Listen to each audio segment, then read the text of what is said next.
All right, everybody, good evening. We're going to call this meeting to order at 6:45 on Monday, August 3rd. I think we have Pastor Richard Bush with us. Is Pastor Bush here for our invocation and pledge? Anybody seen Pastor Bush? All right. Councilman Welsh, will you lead us in the invocation and pledge? Everybody, please rise. Thank you, Mr. Mayor. Let us pray. Our kind and gracious Heavenly Father, we thank you for bringing us here this evening to take care of the business of the city. We just ask your blessings upon this meeting. We ask you to open our hearts and help us to make good decisions for the citizens of Smyrna. We ask, Lord, that in today's troubling world, we've got unrest in a lot of communities across the country and a lot of illness. We just ask that you be with first of all, our first responders here in Smyrna. Take care of them as they respond to the calls, and be with those that are sick here in the city as well. We just ask, Lord, that you be with these decisions tonight and help them to be the best for continuing your name and the things that we should as Christians. We thank you for this evening again, Lord. In your name we pray. Amen. I pledge allegiance to the flag of the United States of America and to the republic for which it stands, one nation, under God, indivisible, with liberty and justice for all. Thank you, Corky. Appreciate it. Item 2 is agenda changes. We have none. Item 3 is the mayoral report, and I'm going to be brief, but I'm going to focus on a few of the good things that have come out of this pandemic environment that we're in. I don't know if y'all saw, but the governor extended the health declared state of emergency through September 10th. So we are still in that environment. We're not out of the woods yet, but I'll tell you some of the good things that we've been doing here in the city. We've raised almost $175,000 now through the Support Smyrna program, which is to feed those in need in our community. We've had no layoffs or furloughs of any city staff through all of this. I'm proud of that. And through that, our city staff has continued to provide excellent service to the citizens despite very difficult environments that they're in right now. So thank you to our staff. We've had thoughtful, peaceful protests in our city where that wasn't the case in a lot of places. Here it was, and our police department has worked with a lot of the organizers, and that's gone really well. We provided over 15,000 hot meals to those in need in coordination with the Tillman House over at Smyrna First United Methodist Church, and 3 restaurants, Wade's, Atkins, and Zuka here. And so I thought that was pretty awesome. And I'm just real proud of this town. I'm glad to live here and our citizens for making this happen. And our generous spirit was even on display this weekend when over at Love Street Gifts, there was a food drive and school supplies drive, and they didn't have enough room for all that was brought to them in the truck. And it just continues to amaze me. So thank you, everybody, for all that you're doing to help neighbors in need. 2 quick updates facilities-wise. The Wolf Center is now open, the senior center, and both pool and activities are available by appointment. Also, the museum resumes tours Thursday by appointment, and I think those are going to be Tuesday, Thursday, and Saturday. So those are 2 facilities updates, and that concludes the mayoral report, and we'll go on to formal business. We started early tonight at 6:45 to allow time for a public hearing and adoption of the 2020 millage rate, which is item 4A, 2020-274, and I'll ask Ms. Sadler-Jones to read the background, please. Thank you, Mayor. Good evening, everyone. Our Finance Department received tax information from Cobb County on June 26. The fiscal year 2021 budget approved by the City Council included revenue projections based upon a millage rate of 8.99. This is the last of 3 required public hearings before the adoption of the 8.99 millage rate. And I want to call up our Finance Director, Kristen Robinson, to give you more information.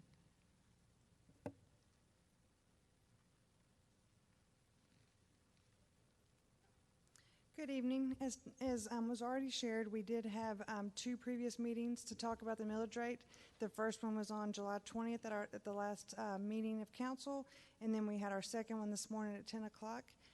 There was no one in attendance at either of those meetings with any comments on the millage rate.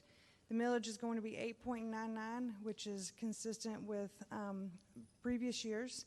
And I always use this opportunity to remind everybody that as long as you have the homestead exemption, your residents will not see an increase in your property value, your property taxes for the year, because your value is frozen when you bought your house. So, any questions? Any questions of Kristen? Comments? All right, this is a public hearing. One question, Mr. Mayor, I'm sorry. Oh, go ahead. Sorry. Do you have any idea how many folks have the homestead exemption in the city? Is it a I don't know that number. pretty I large can- percentage, you think? Or? It's a very large percentage. Yeah, interesting. Thank you.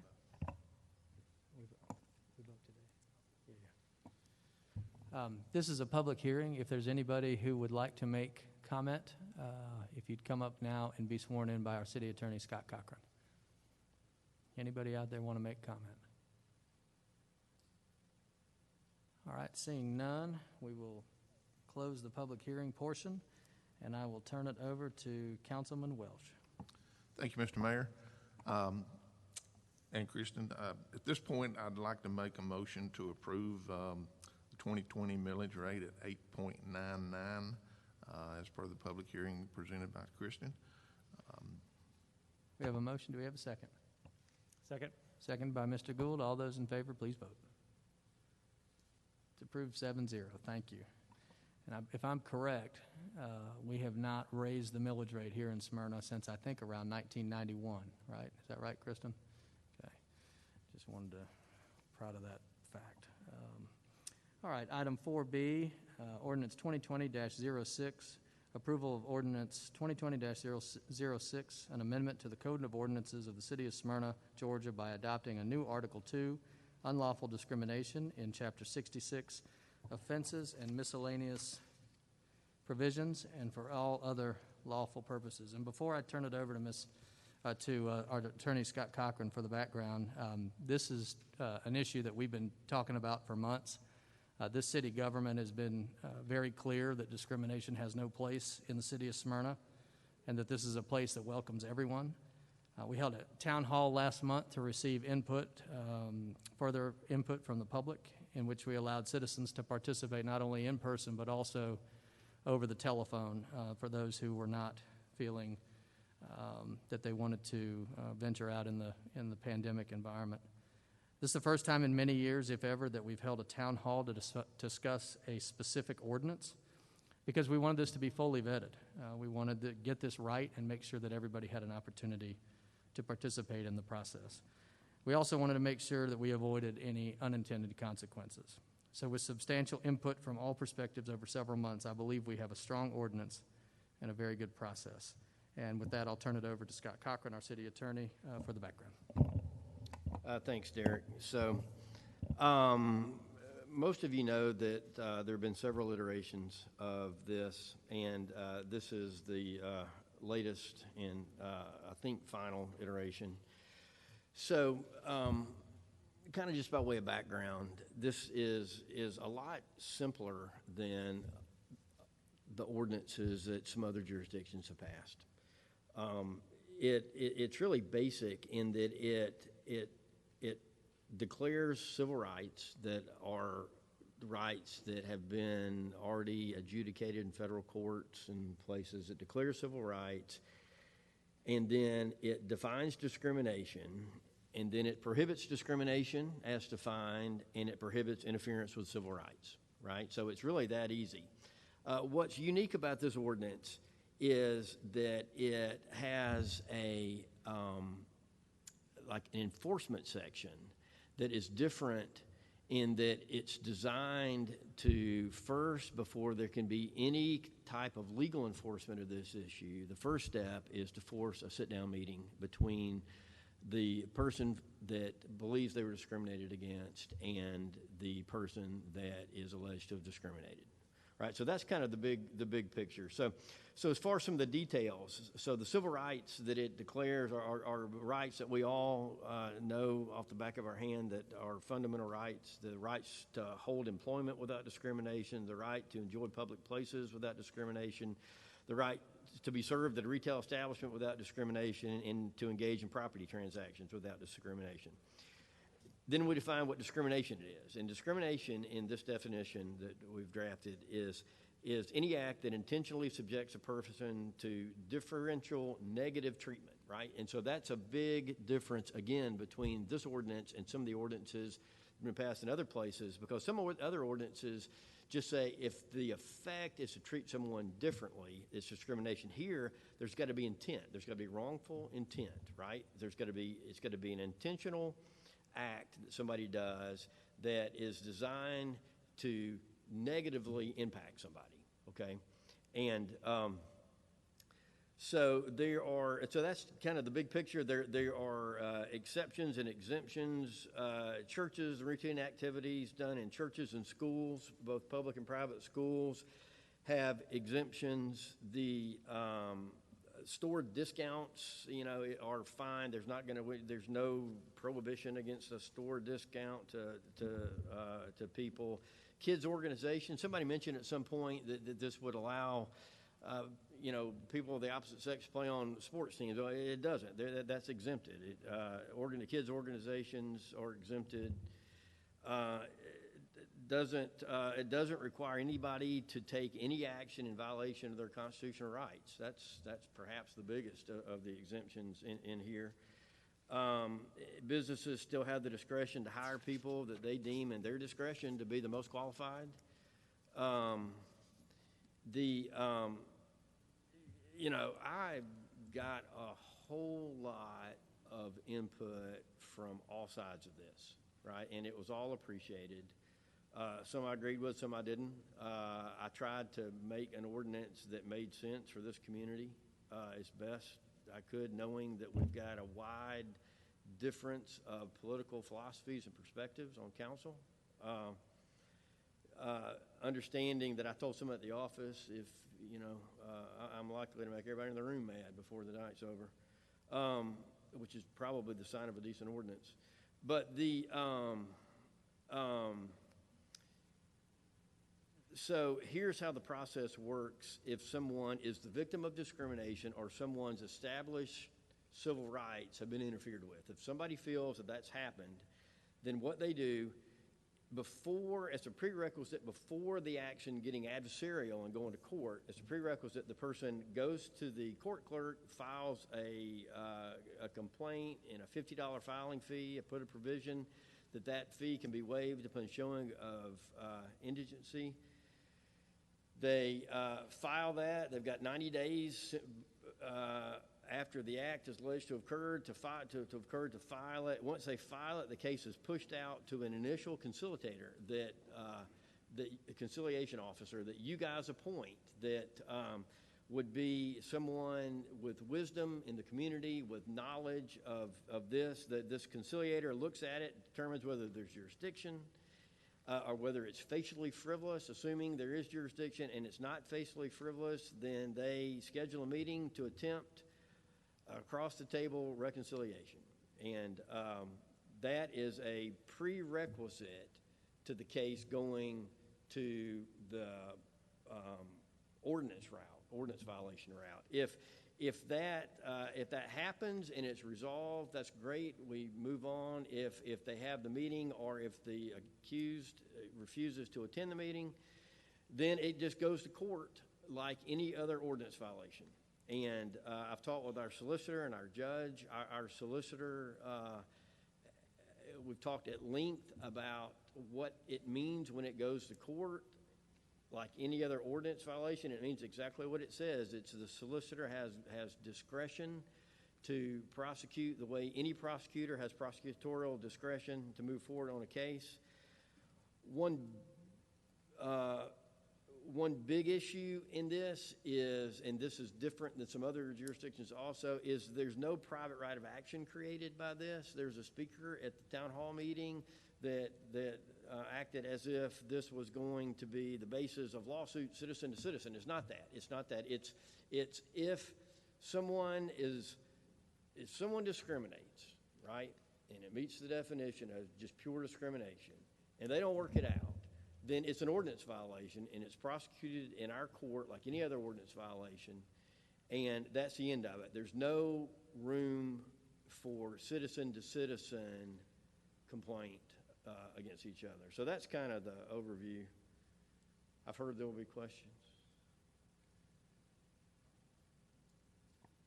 Open it up now to the council, Councilman Wheaton, if you'd like to lead the discussion, and we'll open it up for any questions and comments for Scott. Yeah, thank you so much, Mr. Mayor, and thank you so much, Scott, for your hard work in working through this. I want to definitely thank as well the members of the public that have, come out in droves to express their thoughts about this ordinance, and I believe also have some comment to make it better. I went through my notes from our last meeting, the public session that we had earlier, and just it was remarking how many tremendous comments that we got from the general public about this. In terms of this particular ordinance, I also want to thank my colleagues for good discussions that we've had. We've had really good, fruitful discussions over the past few days and certainly and weeks, really, and happy to open it up to colleagues for questions they may have of Scott at this time. Questions, comments? Thank you, Mr. Mayor. First of all, I want everybody here and those watching from home to understand I have no issues with race, color, religion, national origin, sex, sexual orientation, gender, homeless status, disability, marital status, veteran, military status, or the age parts of this ordinance. My single issue is with that of gender identity. This has been my position from the very beginning of our discussions on this ordinance. Very early on, I expressed my concerns to Councilman Wheaton and explained to him why I was opposed to the inclusion of gender identity. My reason is simple. None of these other identified discrimination, genders or anything else, imposes upon my rights. But the gender identity has that ability to impose upon my rights and the rights of my wife and my children, my grandchildren. It opens up the door for abuse by individuals wishing to create havoc on other people's lives. And let me give you some examples of this. And this is, it looks bad on the male race, but it is what it is. I got 5 examples here. A Seattle man citing transgender bathroom laws was able to gain access to a woman's locker room at a private recreation center while little girls were changing for swim practice. And that's one example. Number 2 is a Toronto man claiming to be transgender was arrested and sentenced to jail for sexually assaulting several women in a women's shelter after he gains access to the shelter, claiming to be Jessica. Number 3 is a Virginia man was caught and arrested for peeping on and filming 2 women and a 5-year-old child in a women's restroom after receiving entry by dressing in drag. Number 4, a Los Angeles man dressing in drag entered into Macy's department store bathroom and videotaped women under the bathroom stalls. Finally, number 5, 2 male students were caught at the University of Toronto exploiting gender-neutral facilities to peep on women in the shower with their cell phone cameras. And I'm not saying that this is going to happen in Smyrna, Georgia, but I am saying that this ordinance makes it at least a little bit easier for that to happen here. These are just a few examples of the issues that we're facing. That's not all. There are other issues out there that that are a problem with this ordinance. The enforcement is one thing. How do you say that someone is discriminating when you're one against one? Somebody's going to get mad at me as a clerk in a store and go file a complaint with the city that I discriminated against them, and I'm going to get fired. And it's my word against theirs. Doesn't matter in this case what the arbitrator says or anything else. The store's going to fire me. I simply can't support the ordinance and later learn of some occurrences similar to any of these that are listed has happened within our city limits.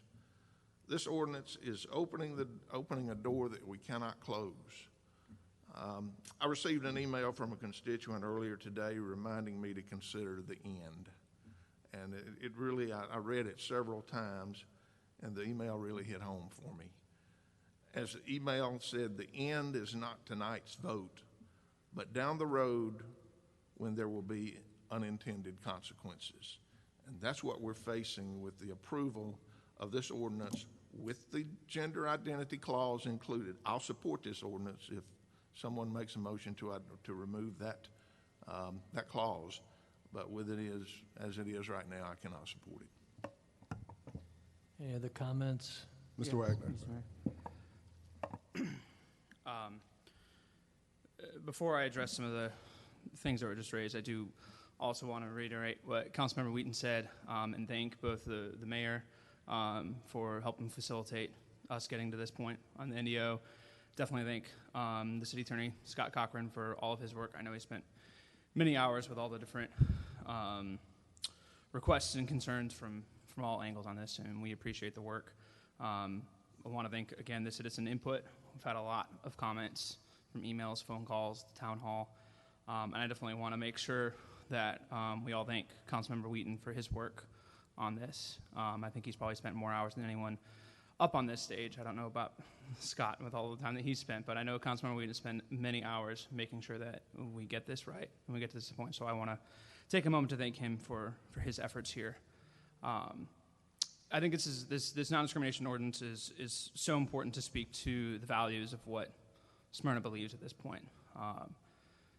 This was important before, and even more important with the current events and everything going on, to show that Smyrna is not a place where we approve any discrimination against any of the classes that are included in this ordinance. It's not something that we're going to stand for as a citizenry, and it's important for the city's government to also state that through this non-discrimination ordinance. I know, with all due respect to Councilmember Welch, the things that were brought up, specifically about the inclusion of gender identity and the transgender community, this ordinance doesn't speak to those things. We already have laws that cover the situations that were discussed. People going into bathrooms with or without a non-discrimination ordinance to go in to abuse somebody or to engage in any other criminal activity, we have laws that cover that. This doesn't make that any easier. It doesn't make it any harder. It changes nothing about what the government would do and what this community would do if somebody was trying to engage in any type of criminal activity. So with that in mind, I don't think this ordinance changes anything in regards to this bathroom issue. And I also don't think that any insinuation, whether intentional or unintentional, that the transgendered individuals would be more likely to commit these types of crimes. I think that insinuation is inappropriate and not correct. I want to make sure that that's said at some point as well. With that, I won't belabor the point. I think others have other comments to be made, but to the point about the bathroom issue and that this somehow allows and gives cover to individuals to engage in criminal activity is completely untrue and not at all covered by what this ordinance does. This ordinance speaks to what our values are and our belief that discrimination should not exist in our community, and that we are going to show that with this ordinance and then try to rectify the situation through the process that we've put in place that we think is good for Smyrna. And with that, I'll leave it to other members. Mr. Gould? Thank you, Mr. Mayor. First, thank you, Mr. Mayor, and Scott for your guys' leadership to make this happen. It's a lot of hard work with Lewis and the other folks on the council. It takes a great deal of thought and consideration to do this right, and to take into to listen, to hear all the viewpoints that we've had a chance to hear through our meetings and emails and conversations. So I think we've done a good job of crafting an ordinance that is creative and helps move our city forward, and does state our values, that there is no place for discrimination here in the city of Smyrna. I think even most of all those who have concerns about certain aspects of this ordinance, they live their lives with a great deal of respect and care for others. I believe their concerns are not inequitable in nature, but rather they seek a prosperous future for our city. They do not want to see any discrimination here in the city of Smyrna either. I support this ordinance for a few key reasons. I believe anyone in our city deserves the same rights that I have, and likewise, I should not be treated any better or worse than anybody else here in Smyrna. I have many people in my life, people who I love dearly, who are in some of these groups. It would break my heart to know if any of those folks were discriminated against, if they were treated unfairly, if they were denied housing, work, accommodations, just for the fact that they fall in one of these classes. It's my role here, and I have the opportunity to help protect those folks. As a smart young man told me recently, paraphrasing Thomas Jefferson in 1776, he says, "We're all created equal in God's eyes." So with that, Mr. Mayor, I'm in full support of this ordinance. Thank you, Mr. Gould. Ms. Wilkinson? Thank you, Mayor. I just also want to reiterate what a lot of the my fellow council members have said up here about the hard work that's gone into this, and also appreciate our attorney Scott Cochran and his involvement in it, and Council Member Lewis Wheaton. It's been a lot of hard work.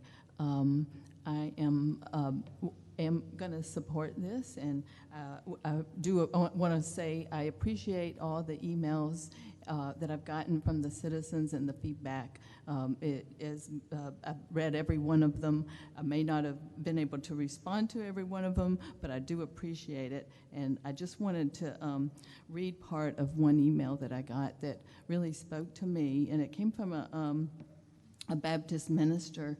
And, he said that as a person of faith serving in a congregation where LGBTQ persons are welcome, I know of the deep pain that so many in that community have experienced because of discriminatory animus. And so I really feel like, as Councilman Gould said, that it would break my heart if anyone was treated in that way because of their gender identity. And I do think that I'm hearing what Councilmember Welch says, but I don't think that there's no place for people breaking the law and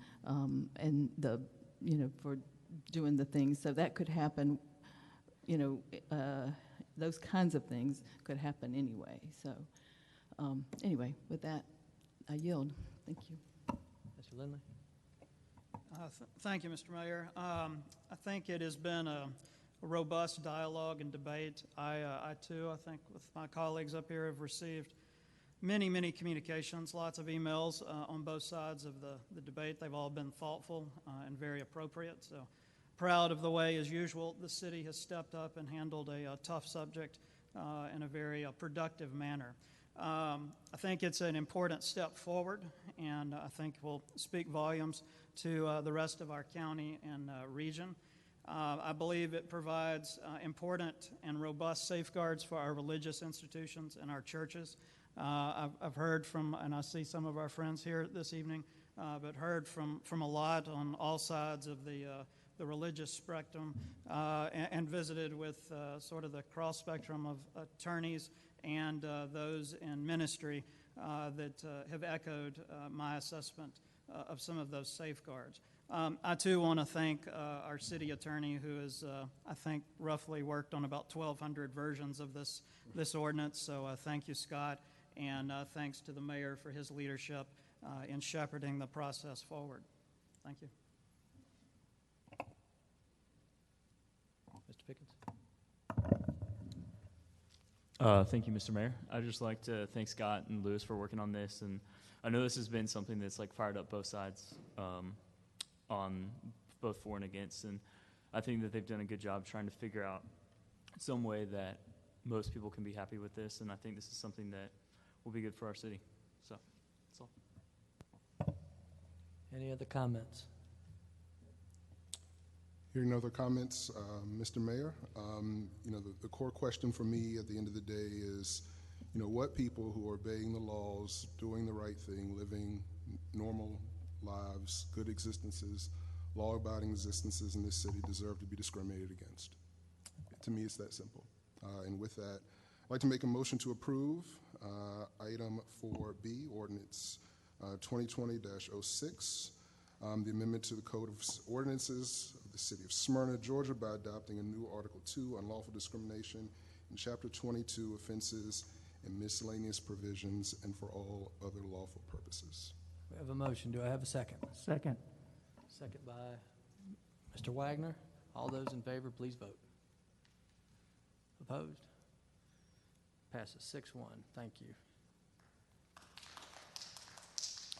Item 4C, 2020-285, approval to purchase property from the First Baptist Church of Smyrna, Incorporated, consisting of approximately .607 acres, located in land lot 522 of the 17th District, second section of Cobb County, and being situated on Memorial Place, Smyrna, Georgia, at a purchase price of $575,000, and authorize the mayor to sign a sales contract and all documents necessary to close the transaction. Ms. Sadler-Jones, the background, please. This property is the site occupying a building used by Smyrna First Baptist Church that abuts the Wells Fargo Bank and borders Memorial Place. This property will be instrumental in the continued redevelopment of the downtown area. Staff recommends approval of the purchase in the amount of $575,000.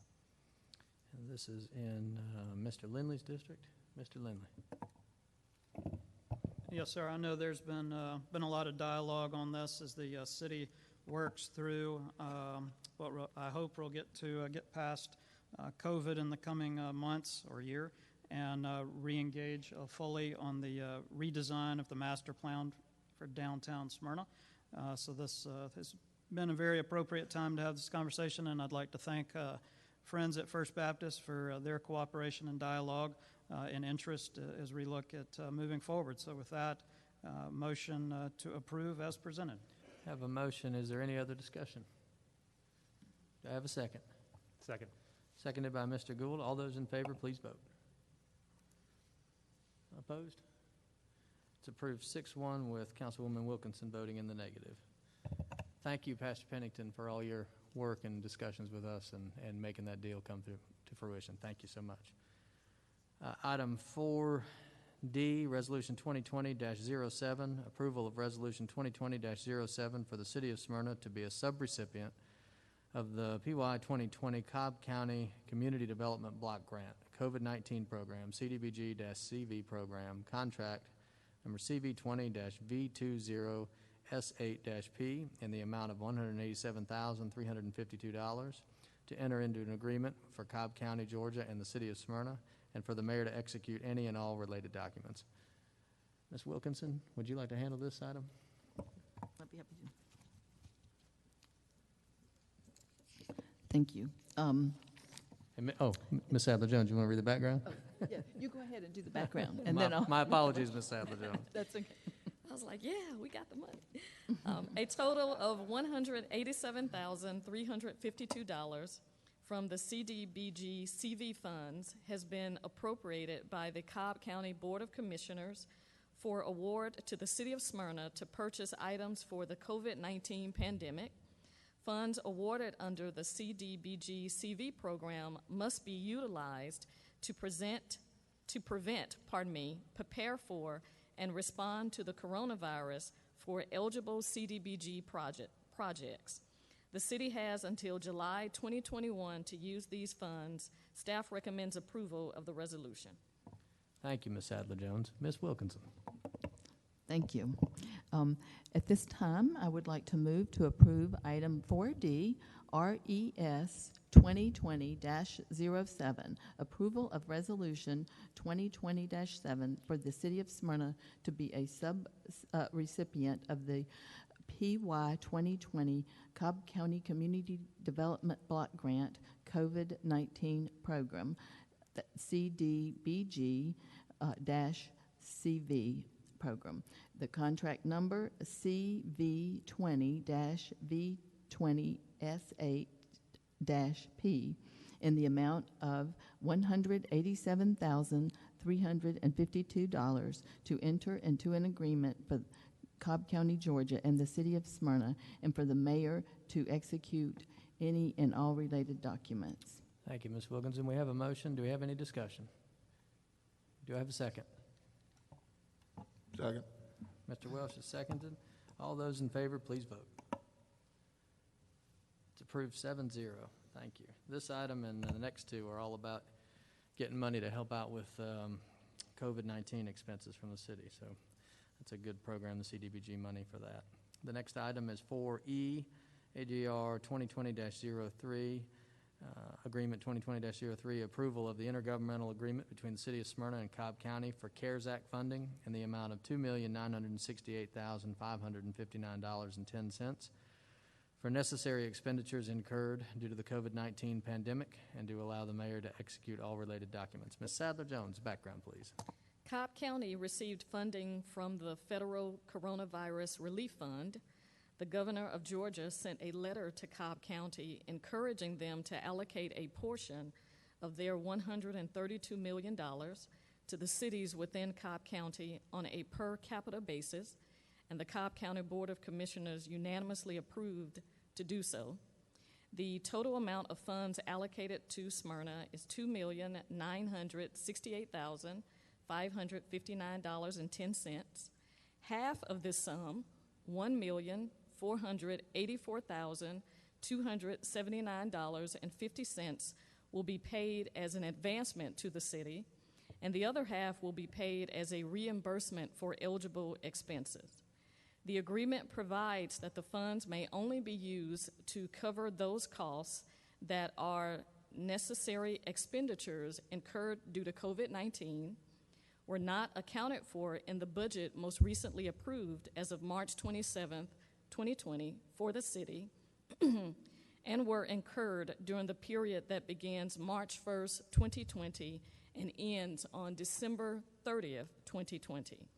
Any funds not used by the city of Smyrna on December 30th will be returned to Cobb County. Staff recommends approval of the intergovernmental agreement. Thank you, Ms. Sadler-Jones. Mr. Gould, do you want to handle this agenda item, please? Thank you, Mr. Mayor. Be happy to.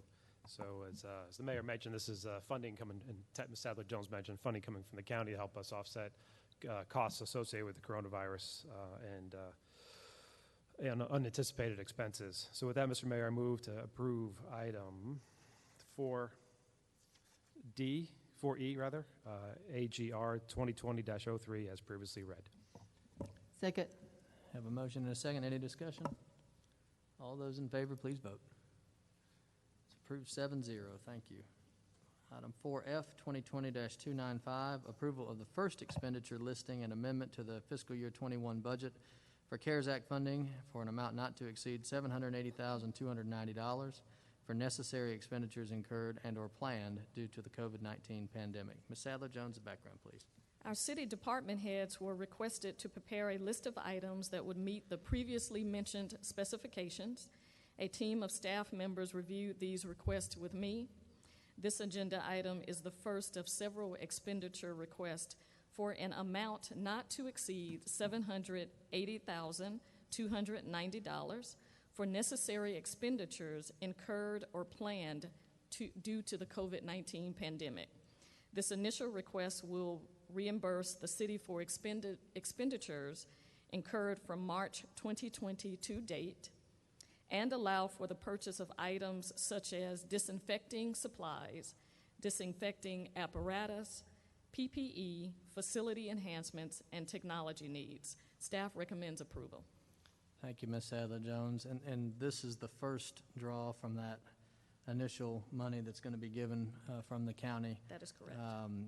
Based on discussion with the council earlier, and it's my intention to try to use around half of this money for reimbursable expenditures and expenses related to COVID, and then try to do a lot like the county did to help our citizens, our businesses,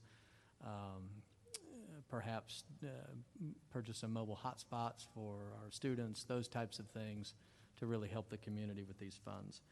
With that, I'm going to turn it over to Councilman Welsh. Thank you, Mr. Mayor.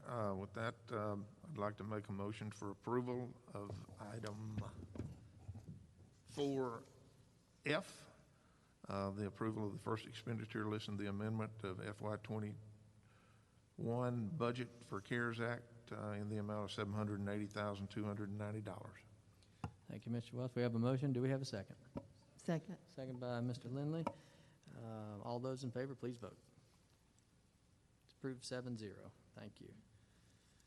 I'm glad that one passed, aren't you, Ms. Sadler-Jones? Yes, I am. All right, item 5 is land issues, zonings, annexations.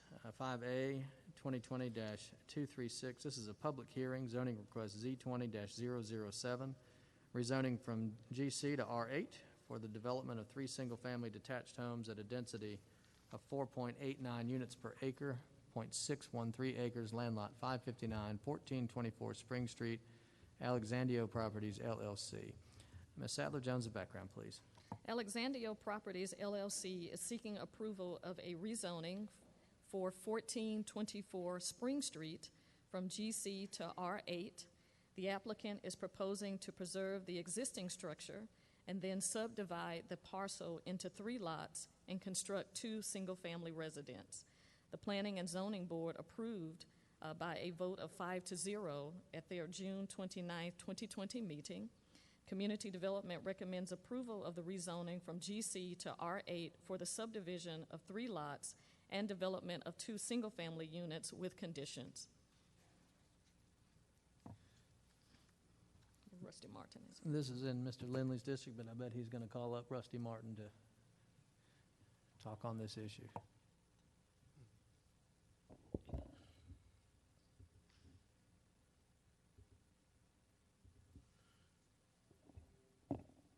Good evening.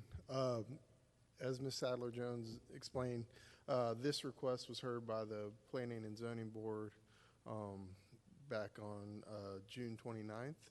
They made a recommendation for approval with staff conditions by a vote of 5-0. The subject property is located at 1424 Spring Street. It's a little over a half acre in size. There's an existing single-family house on the property that's been converted to office space. The applicant is proposing to subdivide the property into 3 lots, and they're going to renovate the existing home and turn it into a residential home and then build 2 new single-family homes on the remaining lots that front on Alexander Street. The existing property is zoned general commercial, which is a commercial designation. They are proposing to rezone it to R8, which is a residential single-family designation. The subject property has a mixed-use future land use designation. There is no proposed change to that future land use designation. The density that's proposed and the uses proposed are well within the mixed-use land use category. Here's the proposed site plan. These are the locations of the homes.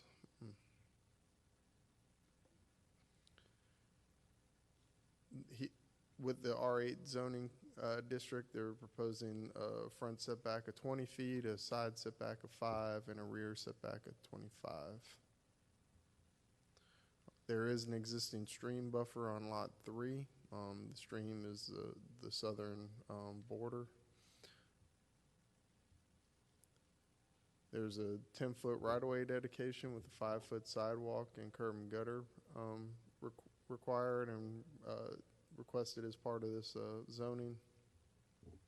And then with this request, staff is requesting an increase of the road width from 14 to 16 feet up to a 20-foot wide roadway. The roadway through there varies between 16 and 14 feet. With this request, there's two variances by the applicant.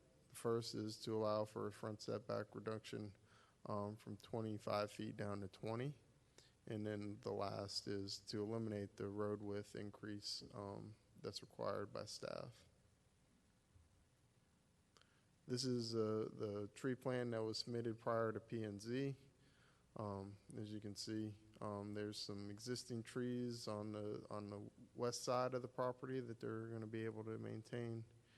And then there's a few trees along the right-of-way that will be impacted, and we'll go through that later. So there's a 40-inch oak tree that's pretty much at the property line between lot 2 and 3. And then there's a stand of trees that is up closer to between lot 1 and 2. At the P&Z meeting, the applicant made the comment that they would like to try to save the existing 40-inch tree with respect to the development and build around it, and that was the rationale for not improving the right-of-way through the property. I put this slide up here so you guys can understand the impacts of the development with respect to sanitary sewer improvements and the development of the site and everything else that impact that tree and why that may not be feasible at this point. So the tree is located right there. It's a 40-inch oak tree. It's a specimen tree. It's in the right-of-way. The orange circle that is around that tree is the structural root plate of the tree. The green circle outside of that is the critical root zone for that tree. The red lines you see on the plan are the proposed sewer improvements. He does have to extend the sewer main that's at the southern end of the site and bring it up closer to lot 2 so he could provide sewer service to that home. This was the plan that was done by the Public Works Department, and they had agreed on with the applicant. The location of the manhole that's closest to the tree may not be that exact location. It may come a little bit further south. But either way, he is proposing to have the sewer lateral bisect the critical root zones, and I'll show this to you as we move through this slide. Oh. This is the proposed location of the home on lot 3. The house is a small lot, small footprint, because he's trying to stay outside of the stream buffer. As you can see, a portion of the front side of that house is located in the critical root zone of that tree. And as we move forward, the driveway for that existing home is going through the structural root plate and through the critical root zone of the home as well, because he's having to keep that driveway out of the impervious surface area of the stream, the impervious surface area setback for the stream, which is 75 feet from rested vegetation. And just to give you some further reference, that's the location of the stream buffer, and that's why the house and the driveway are located where it's at. And finally, this is the location of the sanitary sewer line that would serve lot 2. And on that sanitary sewer easement, there'll be a 10-foot easement, so 5 feet on either side of that line. So as you can see with the way this is laid out and the way that it's designed, the impacts from the sewer development for lot 2 are going to negatively impact that tree to the point where we're going to deem it as a hazardous tree, and it's probably going to need to be removed. I mentioned these issues to the applicant back in early July. We requested an additional tree protection plan if they were going to do some alternative means to preserve this tree, and we haven't gotten that information up to this point. So at this point, we're working with what has been submitted and what's in front of us today. And as I said, the rationale for staff's opposition to the requested variances, it does not meet the minimum roadway width for the 14 or 15 foot, 14 or 16 foot road width. It needs to be brought up to 20 feet, and that'll allow for emergency service delivery for the road and for the properties beyond this site. The 40-inch tree that's in the right-of-way will be impacted by the sewer line improvement. The trees impacted by the sidewalk and curb and gutter improvements, and the 40-inch tree will also be impacted by the home on Lot 3 and the proposed driveways. This is the proposed home that's planned for Lot 2.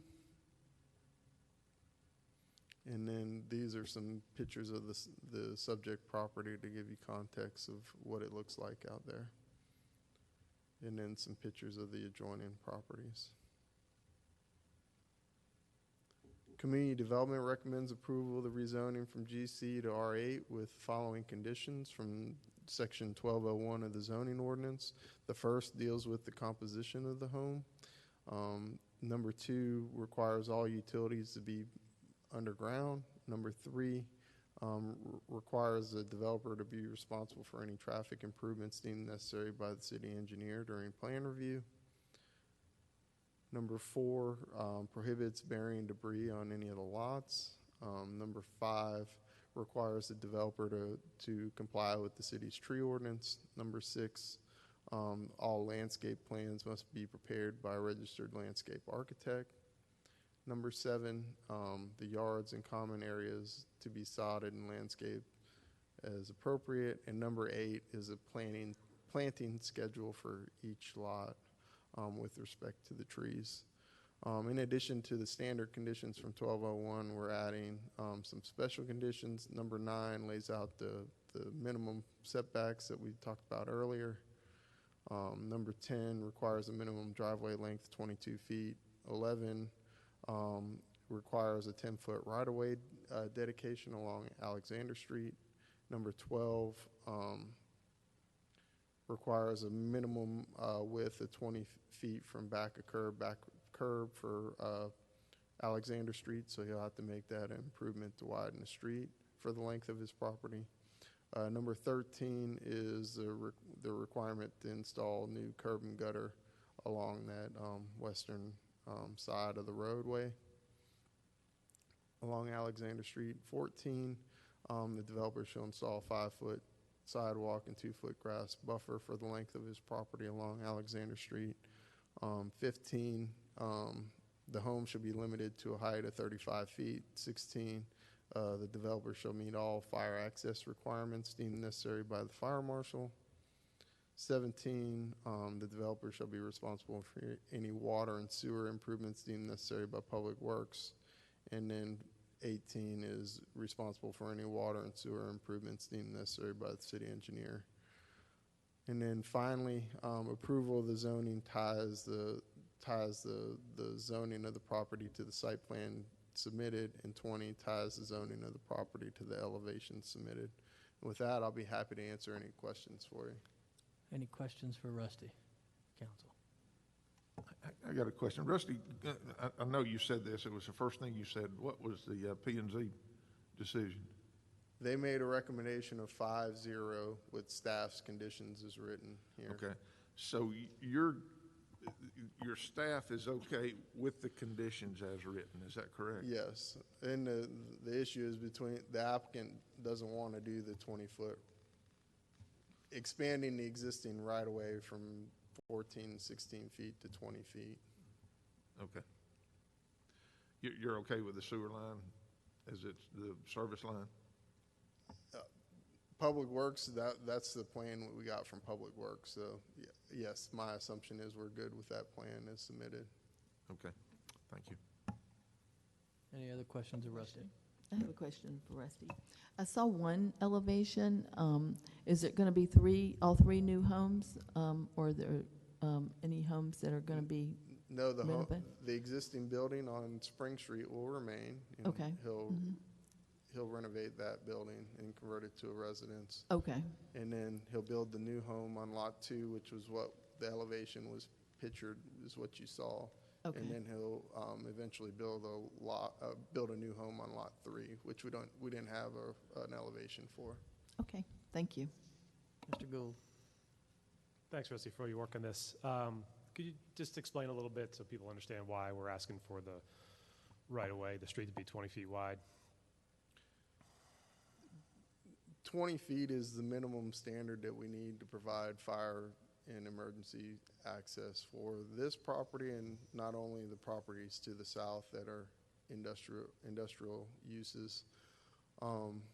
Typically, when we have a rezoning that intensifies the use of the property and adds density to the property, we take that opportunity to bring non-conforming uses up to conforming standards. Obviously, we're not requesting this to be all the way up to the 26-foot minimum standard. We recognize that it's a smaller road, and that maybe 20 feet, our bare minimum to get 2 trucks by and to be able to have adequate space for our ladder trucks and stuff like that to serve any home on that street is there. So, you know, we looked at this, we bounced it back and forth, we bounced back between 26 and 20 feet and thought a good compromise would be the 20-foot mark. Thank you. It was interesting hearing from Deputy Chief Marcos about the importance of being able to have 2 vehicles pass each other, right? And that 20 feet just gives us enough width to allow that Or to happen. even if there's a car that's parked on the roadway there, they got to be able to get around it. And you're talking about potential damage to your heavy equipment when you're asking a 41-ton truck to leave the roadway to go around a vehicle that may be parked in the road and go off a surface that's not designed to go onto a surface that's not designed to support that weight. So, you know, these are all things that we consider.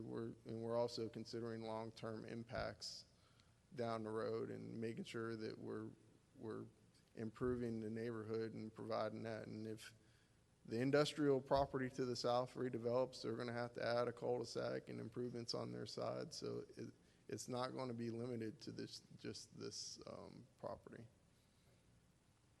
Any other questions of Rusty?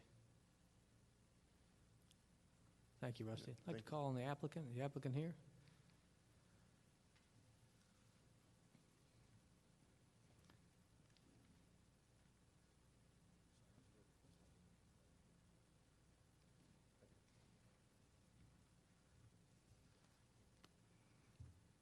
Good evening. My name is Robert Harrison. I live at 2889 Alexander Street, directly across the street from the subject property. I made very detailed notes and left my glasses at home, so this is going to be fun. With the risk of being long-winded, this is very important to me. A few months ago, I heard that this property was going to come up for sale. Every week, I see one of 2 or 3 developers driving down my street like vultures, because Williams Park is a very popular place to build these days. And I knew that that property would be snatched up pretty quickly. It's a long piece of property. It's zoned general commercial, so they could rezone it to a very high-density residential without a lot of wrangling on that. So we could have potentially had townhomes across the street from us, or row houses, maybe 4 or 5 houses. So I took the risk. I put together some investors, and we bought the property. My goal was to, number one, preserve the house on the corner. It was built between 1900 and 1910. I have a full detailed history for anybody that's interested in learning more about that house. I wanted to preserve some green space across the street from my house, and I'll explain that in a minute. And I wanted to preserve some trees. And I had a very real reason why I wanted to preserve those trees, because one of the developers that's currently building right behind my house on Foster Street has now clear-cut the entire street. There are no longer any original trees on Foster Street from one end to the other. And he's one of the ones that's been circling and looking at that property. So I had several reasons why I wanted to preserve that property and buy it. My plans are to subdivide it into 3 lots. I plan on preserving the house in the corner. I plan on building a house in the middle and selling that in order to pay back the investors that have invested in this project. Lot 3, I have no intention of building right now. I'm required to show that it is a feasible building lot in order to comply with the zoning laws. But that's why the house is kind of interesting looking, but there are no plans to build that house, and so that's why you don't have elevations for that. At some point down the road, I may build a smaller house if I get tired of building and living in my house, move over to something smaller. But it was to preserve that green space. That is what I see every single day when I leave my house. And I don't know what's going to happen to the south of me or across the street. It's zoned industrial. Who knows? I have good neighbors there now, and I hope that they stay for a long time. So when I submitted this application originally, the city engineer was told through Mr. Martin that he was requiring the street to be widened to 26 feet, which is completely ridiculous. It's a very short, dead-end street with 2 houses or 3 houses right now in the industrial property. And so I asked for a variance to not widen the road to 20 feet because I thought we could come up with a compromise that was a little more reasonable than that. The day before the zoning review board meeting, I received an email from Mr. Martin, and he explained that the city staff was against that variance. And in that email further down, I noticed that they had changed the requirement from 26 feet to 20 feet. Nobody discussed that with me, but that was a start. I went outside and I measured the street again. 20 feet still means that I have to cut down every single tree along lots 1, 2, and 3. No question. All the trees come down along that lot. And so I looked for a compromise, tried to figure out a compromise. In the middle of that, Chief Roy Ackery called me, took time out of his schedule to call me.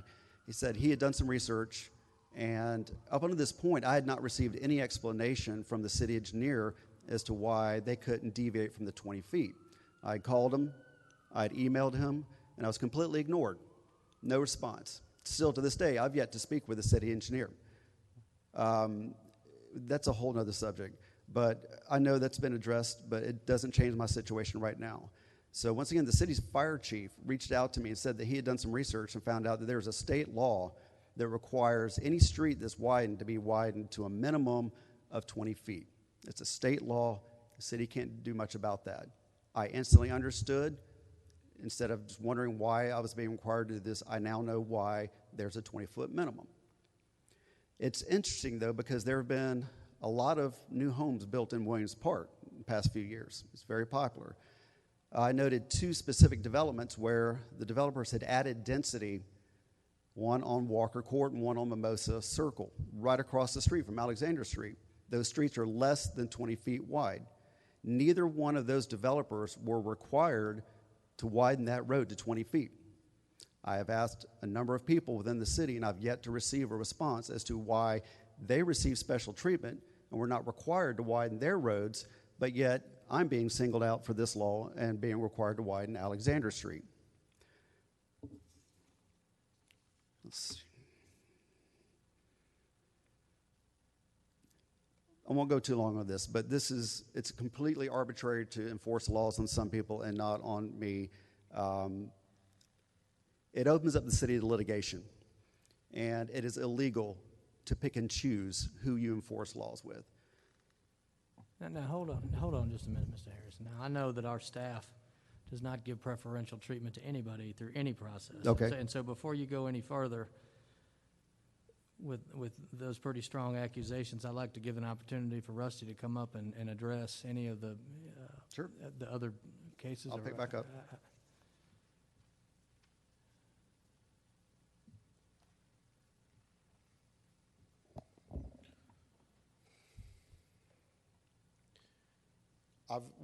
We've talked to Mr. Harrison. We've met with him, with Councilman Lindley and Ms. Sadler-Jones. We've explained that it is for public safety service delivery. It's the minimum width that we need for the right-of-way.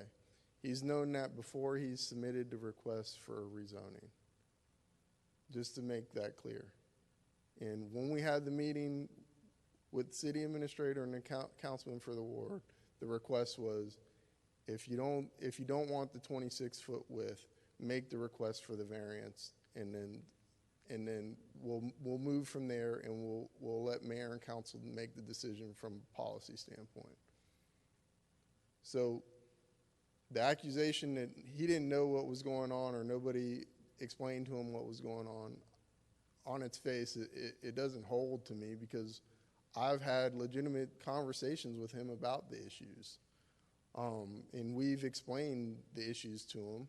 I've had multiple phone calls with him, and he's brought up the issue of, hey, Mimosa Circle is 19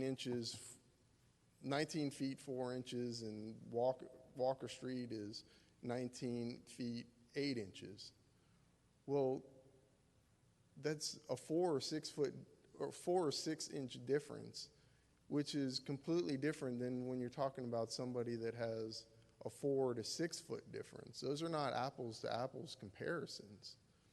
Those developers did have to do right-of-way dedications. They had to do curb and gutter improvements. They had to do new sidewalk. Some of them had to do stormwater improvements that affected the whole neighborhood. If you go down to Matthew Street and Spring Street, I sent you all the pictures today based on this very accusation that I keep getting over and over again. You can look down the street and you can see the developer, Mr. Terry Wilson, Jim Beveridge, and Brad Thompson, all part of that development, which are the same guys that he's talking about. Look down the street and you'll see there's a utility pole where they expanded the road and they haven't removed the utilities yet. They haven't removed the pole because the utility company hasn't moved the utilities off the pole. It's still on the edge of the road, but you can see they've moved the curb back 5 feet and expanded the road and put new curb and gutter and sidewalk and everything down the street. Then you can see the house that's left in the middle, which will be coming up for rezoning here in a minute between the two developments, where the road is in Cobb County and it's left there and there's a piece of grass and no curb and gutter. That's just a 5 foot section that's sticking out. And then you go to the next phase of that development, which was done by Jim Beveridge as well. And the road is expanded out 5 feet to bring it up to the minimum code with new curb and gutter and sidewalk. Mr. Brad Thompson also has a development on Foster Street in Spring Street, which is the next street down from here. He did a rezoning for 2 lots at the intersection. The rest of the homes were all tear downs, rebuilds, so they don't come back before council, and there's no bringing those issues up to code because it's just a tear down rebuild. When it goes through rezoning and there's a subdivision involved, then yes, that's when we bring those up. But for his development, he replaced the curb and gutter and actually expanded the road a little bit just because he put new curb and gutter in. And then he redesigned the radius at the corners to improve fire service for fire service delivery down the street. I think it was either a 5 or 10 foot radius at those intersections. And I think they're now either a 20 or 25 foot radius. And then in addition to that, he put a storm pipe that carries the water from Spring Street down into the drainage ditch that's in the back of those yards. So to come up here and say, none of these guys got preferential treatment, they didn't have to do anything, they just built their houses, is false on its face. I sent you all the information. I've talked to Mr. Harrison about this, and I've mentioned these examples every time, but he doesn't want to hear it. So at this point, all I can do is present the information to you guys, and you all make the decision. But yes, everybody is held to a standard to bring their stuff up if it's a non-conforming issue, and I'll leave it at that. Thank you, Rusty. I just wanted to clear up that there is no preferential treatment given to anybody over anybody else. So with that, Mr. My Harrison. comments were completely misconstrued, and I don't appreciate that. I've never had those examples explained to me, Mr. Mayor. We have talked about this. I've never had that example. I never once said that developers never improve their property. That's completely misclassifying what I was trying to say. I was saying those 2 examples are examples of where the road was not required. Of course, developers improve infrastructure. We see it all over the place. That was not my argument. And I wasn't saying that people were getting some type of, overall special treatment. But this special treatment in these two cases is what I was referring to. And I was trying to show the point that there is some flexibility. And Mimosa Circle was 19 feet. I sent him the picture of the tape measure. I'm sure you can measure other places where it varies. But the street width varies.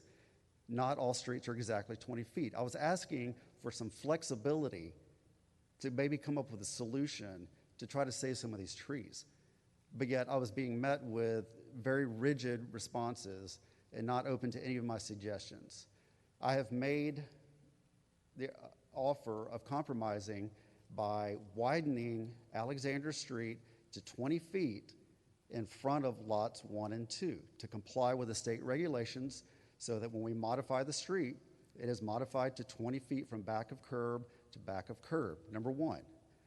I have offered to make sure that the city is not held, first of all, to delay the curb and gutter on lot 3 until a permit is issued.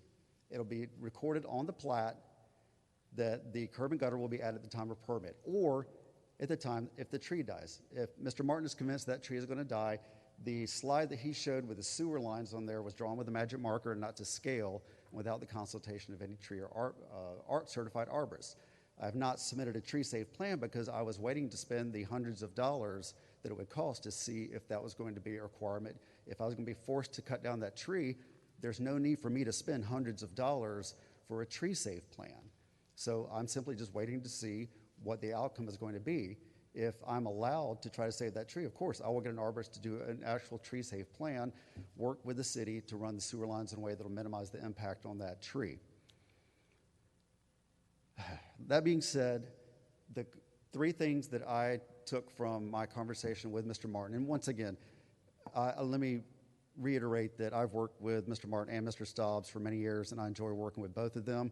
We have a heated debate on this, but I have the utmost respect for them. They've been very responsive and respectful of me, so I want to clarify that. Despite my issues with other city staff members, they have always responded to me when I've asked questions, so I want to just make sure I get that in the open.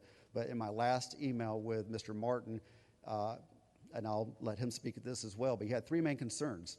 He did not want the city to be held liable down the road for the financial cost of adding curb and gutters on Lot 3 if those are delayed. For instance, he said if the property is foreclosed on, the city might have to go in and put the curb and gutters themselves. I'm willing to write a check to the city equal to the amount of the curb and gutters on Lot 3. The city can hold that money, and whenever I install the curb and gutters, I get it back. That may be 3 or 4 years, 5 years, 6 years down the road, but I'm okay with that. If the tree dies, within the first 5 years, I am required to cut down that tree at my expense and remove it. If the tree dies, I will install curb and gutter on Lot 3, because that is the main reason why I am asking to delay that, is in order to save that tree. So that basically covers the three main concerns. There might be some other minor concerns with details as far as how to structure that agreement, but what I'm asking is for the variance to be approved so that that will allow me to work with city staff to come up with a plan to save that tree, install curb and gutters in lots 1 and 2, and widen the street to 20 feet where the street is being modified to comply with the state law, because it's important for me to keep Chief Ackery happy considering what I drive.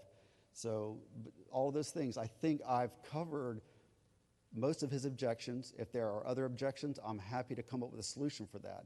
But so far, I've not met with a lot of compromise.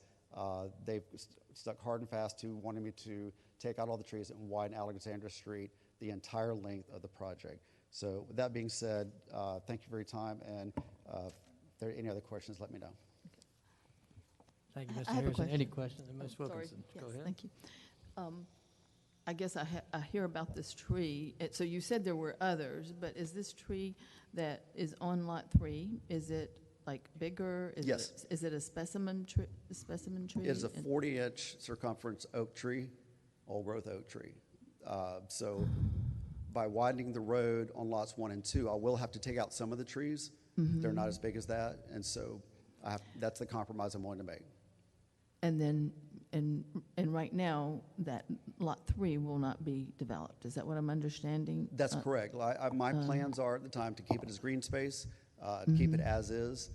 But once again, I want to comply with all the zoning laws that say that it needs to be a feasible building lot, and that's why I came up with house plans that would fit on it, but I do not have any plan on building a house on Lot 3 at this time. If I do, then I'll have to address the setback issues, the easement for the sewer line that's going to be running diagonally across Lot 3 will be recorded on the plat. And so for now and forevermore, whatever's built there will have to comply with that. Okay. Okay, thank you. Any other questions of Mr. Harrison? Nobody? All right, thank you, Mr. Harrison. This is a public hearing. I'd ask if anybody in the audience would like to speak on this issue. Please come up now and be sworn in by our city attorney, Scott Cochran. All right, seeing nobody, we'll close the public hearing portion, and I will turn this over to Mr. Travis Lindley. This is in his ward. Thank you, Mr. Mayor, and thank you to Rusty and to Mr. Harrison. It is my colleagues have had lengthy conversations on this project at the last two Committee of the Whole meetings, and I want to thank again Robert and Chief Acree, Rusty, our city engineer, and Ms. Sadler-Jones, as well as the mayor. We've had a number of dialogues on this. It's a complicated project because it is a dead-end street, and unfortunately there is a very large tree in the path of progress, which is usually the case around here. There were admittedly, and we've addressed that, some communications, I would say breakdowns, and that's where the elected officials sort of stepped in and looked for areas of compromise, and there were some initial areas of compromise from going from 26, which I had some concerns about going to 20, and I guess in light of tabling this matter, I guess 2 weeks ago, leaned in on Chief Acree on the public safety front with regard to getting fire equipment down the street.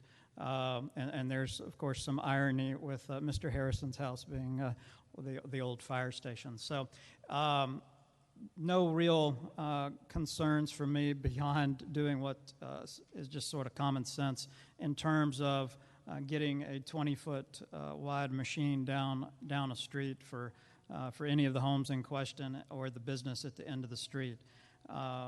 So I'm leaning in on staff recommendations. I don't believe it's the function necessarily of elected officials to sort of bunk those recommendations. So with that, I move that we proceed as presented. We have a motion for approval with staff recommendations. Do we have a second? Second. We have a second by Mr. Wheaton. All those in favor, please vote. All right, it's approved 7-0. Thank you. Item 6 is commercial building permits. We have none. Item 7 is privilege licenses. We have none. Item 8 is the consent agenda. Ms. Sadler-Jones, would you please read the consent agenda for council approval? The consent agenda reads as follows. Item A, approval of the July 16th, 2020 Committee of the Whole meeting minutes. Item B, approval of the July 16th, 2020 Committee of the Whole meeting minutes. Item B, approval of the July 20th, 2020 pre-council meeting minutes. Item C, approval of the July 20th, 2020 mayor and council meeting minutes. Item D, approve the closing of the following streets for the Smyrna Parks and Recreation's one spooky Smyrna night: King Street from Bank Street to Village Green Circle, entire Village Green Circle from Atlanta Road, and including up to the library parking lot from 4 p.m. to 6 p.m. on Friday, October 16th, 2020. Item E, approval of a contract from Fox Environmental located at 262 Faulkner Drive, Decatur, Georgia, 30030 in the amount of $64,400 to provide technical support services for MS4 permit compliance and to authorize the mayor to execute any related documents. And item F, approval to award proposal in the amount of $83,673.50 to provide services during the construction phase for the Windy Hill Boulevard project to Arcadis U.S. Incorporated, 2839 Pacey's Ferry Road, Atlanta, Georgia, 30339, and authorize the mayor to execute any related documents. Thank you, Ms. Sadler-Jones. Do I have a motion to approve the consent agenda? So moved. Motion by Mr. Welch. Do I have a second? Second. Second by Mr. Gould. All those in favor, please vote. Opposed? Okay, it's approved 6-1 with Councilwoman Wilkinson voting in the negative. Item 9 is ward and committee reports. We'll start tonight with Mr. Glenn Pickens. Thank you, Mr. Mayor. I have no report this evening. Thank you. Thank you, Mr. Pickens. Mr. Wagner. Thanks, Mr. Mayor. Just want to take a final moment to thank everyone for the efforts and work on the non-discrimination ordinance. I'm excited that after the many hours and months and weeks of work, we're able to get this passed. I think it's a good day for Smyrna. Other than that, I just want to remind everyone that there is a runoff election, that we have a number, I think, candidates in the room as well. On August 11th is election day for that runoff, so remember to either turn in your absentee ballot or go and vote with a mask on, social distance voting on August 11th. With that, I'll yield. Mr. Lindley. Thank you, Mr. Mayor.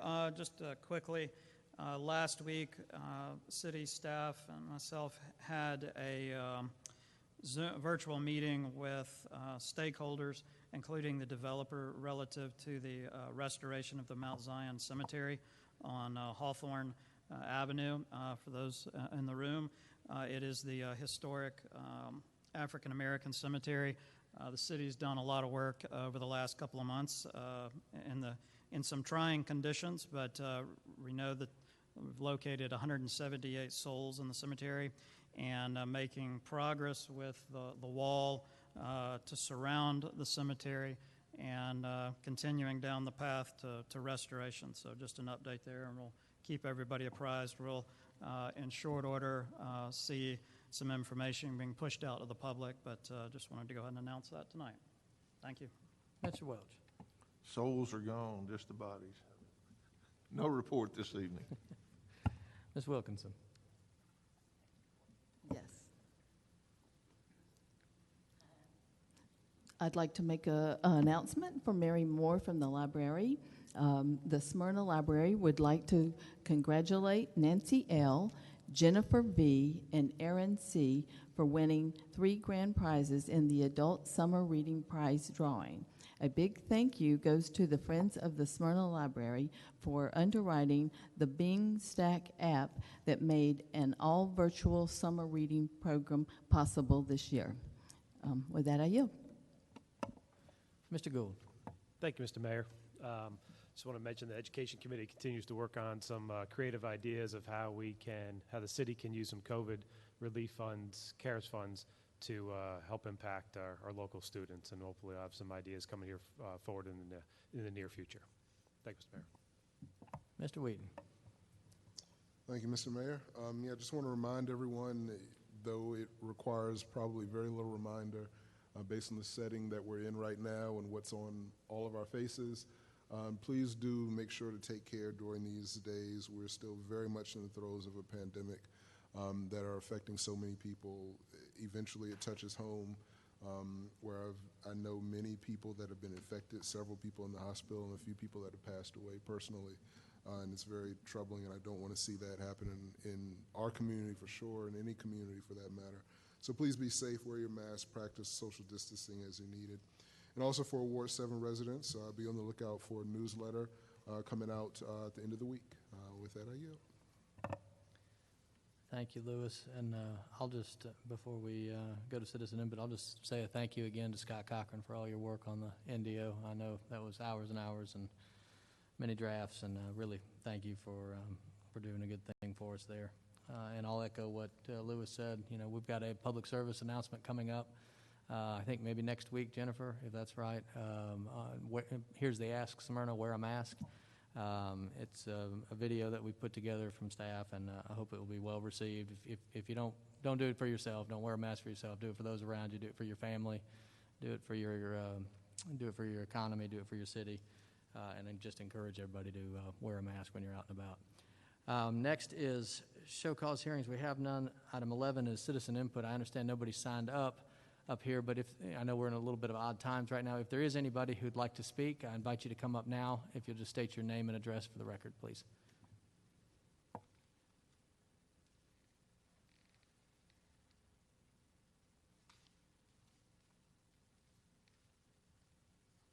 Good evening, Mr. Mayor and Council. Thank you. I'm Trina Griffiths. I live in East Cobb County. I am running for Cobb County State Court Judge. I'm in the runoff on August 11th. And I have some literature for people who haven't had a chance to talk to me. I am a 31-year resident of Cobb County. I've raised my children here. My daughter just graduated from KSU. And I've been a prosecutor in Cobb County State Court for 11 years. Of the past 14 years, I've had my own law practice. I've been a defense attorney in Cobb County State Court, so a total of 24, almost 25 years in Cobb County State Court. I believe that my experience, as well as my differing perspective, having been on both sides of civil cases as well as criminal cases, make me the best candidate. I believe in justice for all, and I believe that a judge's primary duty is to make sure that all proceedings are impartial, that there's impartial treatment for all people in the court, and if you have impartiality, you're going to get fairness. So I ask for you to vote for me, Trina Griffiths. My website is vote4trina.com. I also have a Facebook, vote4trina. And I'd love to meet people around here after the meeting, and I thank you for the platform. Y'all have a great evening. Thanks for being with us.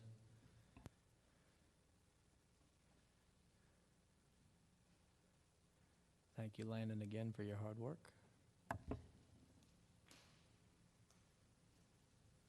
Mr. Mayor, Madam City Manager, and members of the council, fellow citizens of Smyrna, my name is Greg Shenton. I am a business attorney. My office is in Marietta, but I live 4 blocks that way over on Green Cove Way. I am running for the Superior Court Judge position, and our election is next Tuesday as well. For those who don't know, Superior Court handles the most complex civil cases and any civil cases involving injunctions or title to property, condemnation matters, things like that. Also handles criminal felonies, and it handles family law cases, so anything involving child custody or divorces and things of that nature. I'm a business lawyer. I'm unique in that way because most judicial candidates don't come from the business law arena, they come from the criminal arena. And that's because most business lawyers don't want to give up the peak earning years of their careers to go serve on the bench and take a government salary. I am looking to serve because service to the public has always been an important part of my life. I'm the president of my homeowners association, have been for about 8 years. I'm on the board of directors for the Marietta Kiwanis Club. I'm on the board of trustees for the Cobb Bar Association. I head up our golf tournament that benefits our Children's Emergency Fund.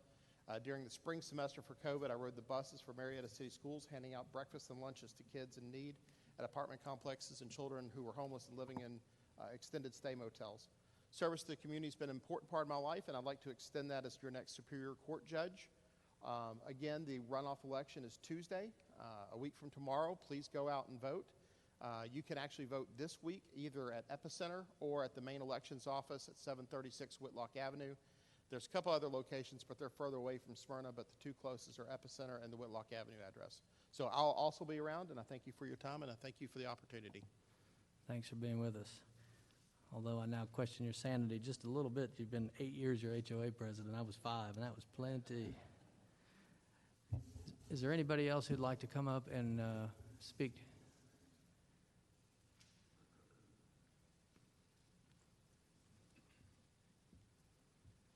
My name is George McCurris. I just want to applaud the courageous act of the council as it relates to the first item in terms of discrimination, etc. Smyrna has always been a very progressive place. I've been living here for over 27 years, and we have always been the pace setter for such things. It is tolerance, respect, as we go forth in this new era. And I'm really glad to see the new mayor with the new council has really moved up to the plate and take the initiative to make this a very unique city in Cobb County. Thank you. Thank you for your comments. Anybody else here this evening wish to speak? All right, seeing none, if there's no other business to be brought before this body, I declare this meeting adjourned at 8:15 p.m. Thank you, everybody, for being here.